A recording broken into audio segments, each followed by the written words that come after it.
Bonjour à tous. Nous allons poursuivre cette investigation dans les modules de la culture sociétale par une visite du module 4 écologie. Nous profitons là d'une citation de Nicolas Hulot: la mondialisation, les traités de libre-échange, comme ceux des États-Unis qui visent à abolir les frontières sur les OGM, les produits phytosanitaires, etc., sont la cause de toute la crise que nous vivons. Nicolas Hulot, personnage éminent, cette affirmation est à retenir. Les traités de libre-échange, la cause de toute la crise que nous vivons. Donc, nous allons traiter spécialement dans le module écologie d'une introduction au programme 5, les milieux. Les milieux, parmi les milieux, pour cette visite introductive, j'ai choisi le chapitre 2, les forêts. C'est un thème qui m'est très familier. Et dans les forêts, j'ai choisi la section 1 sur les personnages, car l'être humain est au cœur du monde et donc mérite d'être retenu. Donc je vais vous parler de Wangari Maathai, que j'affectionne beaucoup, du prince Charles d'Angleterre, qui a développé donc une action forêt aussi, et d'un banquier de l'Inde, Pavan Sukhdev, qui a également apporté sa pierre à la protection de l'écologie et des forêts surtout.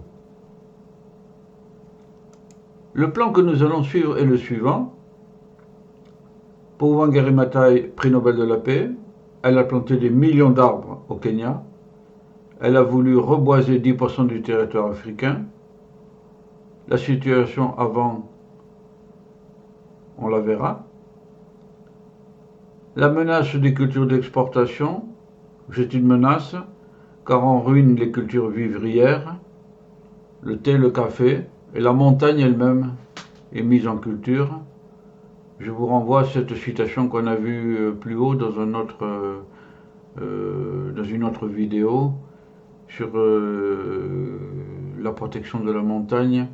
Quand on ne respecte même plus les dieux, est-ce qu'il est encore question de respecter la montagne? C'est quelque chose comme ça, quoi, de Wangari Maathai. Le combat qu'elle a conduit, qui rejoint celui des femmes en Afrique, convaincre de planter un arbre, si chaque personne plante un arbre, la persécution dont elle a fait l'objet, son rêve, I Dream, le grand rêve qu'elle poursuivait. La forêt démocratie, j'ai déjà dit qu'elle avait découvert un lien entre la forêt et la démocratie, ça mérite d'être retenu. Le prince Charles maintenant avait créé un site, il y a des citations intéressantes, on y adjoindra Lord Stern, qui en 2006 avait fait un rapport très volumineux, et ensuite on parlera de l'argent des primes d'assurance comparé au coût de la reforestation, ça mérite d'être retenu.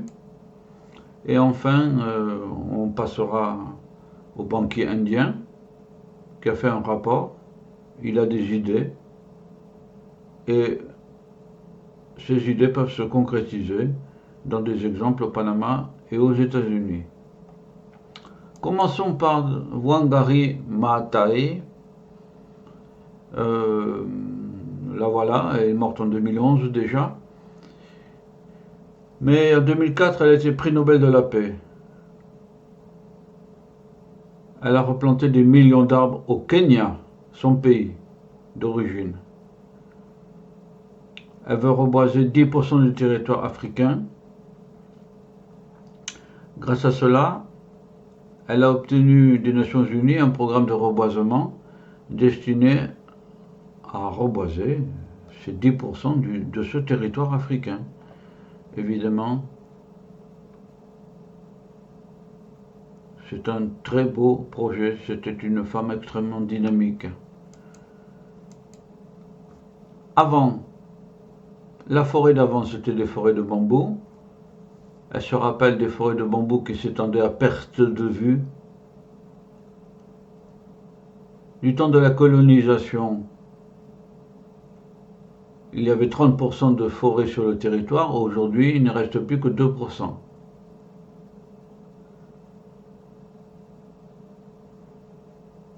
Voilà. Vous avez une vue du Kilimandjaro, la montagne la plus célèbre d'Afrique, enneigée. Deuxièmement, les gens d'avant. Avant peu, on n'était pas pauvre. Même avec peu de moyens, jamais nous ne nous sommes sentis pauvres. Voilà une phrase de Wangari Maathai. Maintenant, on est pauvre, le temps est passé et la pauvreté s'est installée. Les cultures d'exportation profitent à d'autres personnes.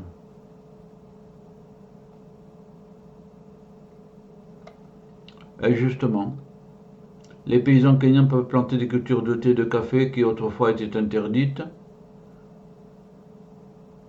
La montagne est mise en culture et personne n'a protesté en raison de l'appât de l'argent.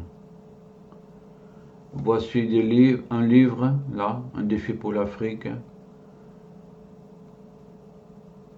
Wangari Maathai, sur un paysage presque désertique. Et les éléphants devant le Kilimandjaro, c'est emblématique depuis très très longtemps, depuis 150 ans au moins, ou 200 ans. Le combat de Wangari Maathai, le rêve, les femmes, les pépinières. Mon rêve, c'était en 1974 de monter une organisation avec les femmes, en outre d'organiser des pépinières. Deuxièmement, convaincre les fermiers de planter un arbre. Et malheureusement, elle a été persécutée. Il fallait désigner les bénéficiaires et les responsables, c'est-à-dire le gouvernement, comme dans beaucoup d'États africains. Nous avons commencé à être persécutés car on était dangereux. Les membres de son organisation, la Ceinture Verte, ont été arrêtés plusieurs fois. Wangari Maathai tient un arbre et puis elle tient un livre aussi. Voilà. Et I Dream, le grand rêve, d'avoir des dirigeants compétents et une bonne éducation. Elle rêve que l'Afrique se dote de dirigeants compétents et que l'Église offre un réseau d'éducation populaire. Ensuite, elle pense qu'en retrouvant ses forêts, l'Afrique découvrira la démocratie et la paix. Oui. Ah, voilà cette citation. À quoi bon protéger une montagne dont personne ne croit plus qu'elle abrite Dieu? À quoi bon protéger une montagne dont personne ne croit plus qu'elle abrite Dieu? Wangari Maathai. Voilà une girafe, fond de Kilimandjaro, et la personnalité toujours du prix Nobel de la paix.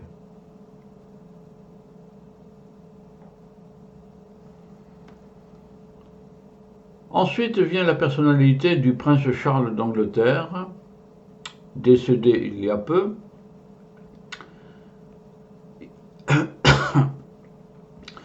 Il a créé un site Rainforest Nation. Pour lutter contre le changement climatique, le prince Charles d'Angleterre a lancé en 2008 un site contre la déforestation des forêts tropicales. À ce moment, il se base essentiellement sur un rapport économique. C'est la Coalition for Rainforest Nation. Le prince Charles d'Angleterre a lancé le site web «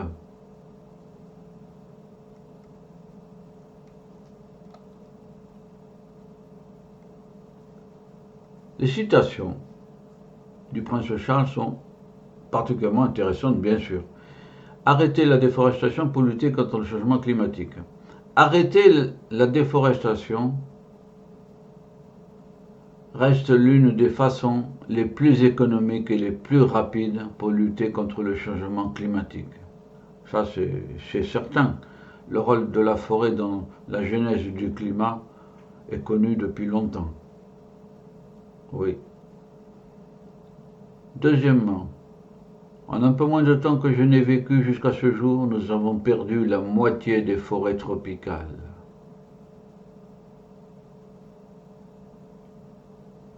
Oui, oui, oui. Oh, il n'y a qu'à voir l'Amazonie qui a été ravagée en très peu de temps. Ensuite, payer pour les forêts. Notre but est de donner aux forêts plus de valeur vivante que morte. Donc, rétribuer les pays gardiens des forêts tropicales pour les services environnementaux qu'ils fournissent. Le temps est venu de payer pour les forêts aussi, si nous sommes sérieux. Là, voilà, voilà une courte phrase chargée de sens. Et pour ce passage, quatrièmement, je vais chercher Martin Luther King. On pourrait rappeler I Dream aussi. I have a dream. L'urgence extrême du présent. Oui, extrême du présent. Eh ben, ça change pas beaucoup. Lord Stern en 2006, c'était peu avant que le prince Charles lance le Rainforest, etc. Lord Stern, économiste, a fait un rapport en 2006 sur le changement climatique, 700 pages. On est convaincu que quantité vocalisée. Bon, toujours pareil. 700 pages.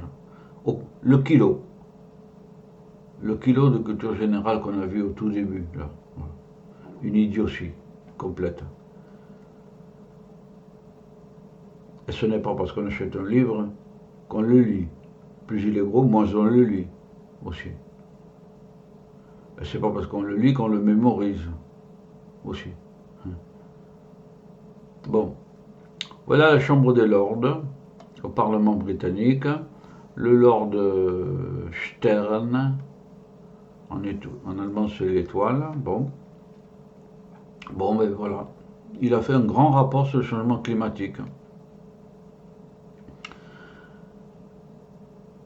Tous ceux qui s'expriment sur le sujet devraient y faire quand même référence. Ensuite, une remarque. Si le coût pour arrêter la déforestation s'élevait à 30 milliards de dollars, cela représenterait un peu moins de 1% des 3500 milliards de dollars que le monde dépense en primes d'assurance chaque année, souvent consacrées à payer les dégâts du changement climatique. Oui, un peu moins de 1%. C'est incroyable, incroyable. Le monde marche sur la tête. En d'autres termes, il est fou. Fou d'argent et de capital. Et voici l'hindou, Pavan Sukhdev, un banquier, milite dans une association, défendre l'environnement. Il a fait un rapport UE sur la nature. Oui, l'Union européenne. L'économie des systèmes écologiques et de la biodiversité, en 2010. Il y a de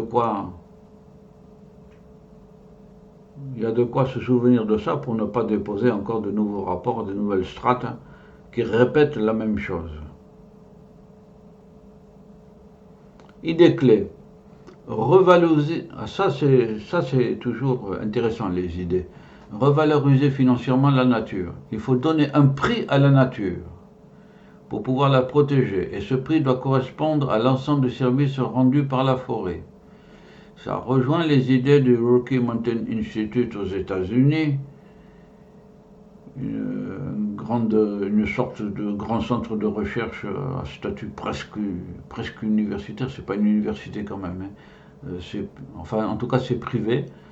Et ils ont travaillé, ils continuent à travailler beaucoup sur l'économie et la nature. Bon, donner un prix à la nature. Sans doute une bonne idée à étudier. L'industrialisation n'est pas tout, il y a le capital naturel. Il faut inventer une nouvelle économie dans laquelle le capital naturel serait une valeur qu'il faut rémunérer. C'est un peu la même idée. Il faut cesser de rêver à l'industrialisation comme un remède miracle. Ça, c'est intéressant. L'industrialisation n'est pas un remède miracle. Bon.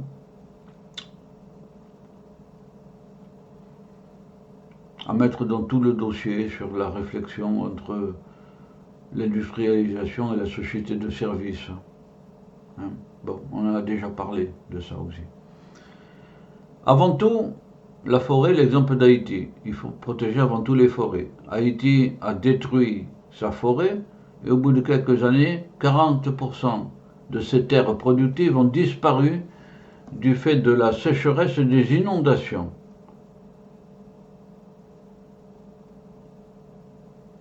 Oui. Eh bien, en France, on sait depuis longtemps que, on l'a dit d'ailleurs dans l'histoire, moi je suis spécialiste forestier, en droit forestier, et dans d'autres vidéos, j'ai rappelé que dans les années 1880, en France, on a boisé les montagnes pour éviter des inondations catastrophiques dans les plaines, et que ce n'était pas nouveau. Avant la Révolution, déjà, on le savait. Bon, rien ne change. Exemple concret. Premièrement, d'abord, au Panama. Voilà le canal de Panama, ici, là. La disparition des forêts a entraîné un manque d'eau chronique dans le canal. Ah, eh bien ça, c'est encore une catastrophe pour les transports. Les transports fluviaux, de canaux, transmaritimes, etc. Du coup, les assurances et les armateurs financent la reforestation.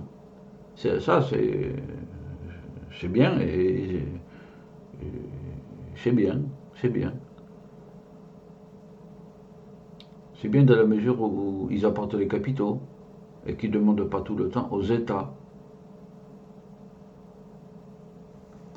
Deuxièmement, aux États-Unis, les entreprises qui consomment des zones humides doivent acheter des crédits environnementaux auprès des banques spécialisées.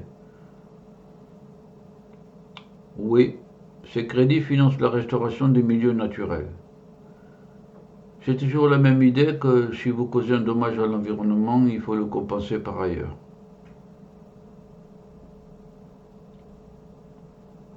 Voir les crédits carbone, qu'on peut qualifier de crédits à polluer.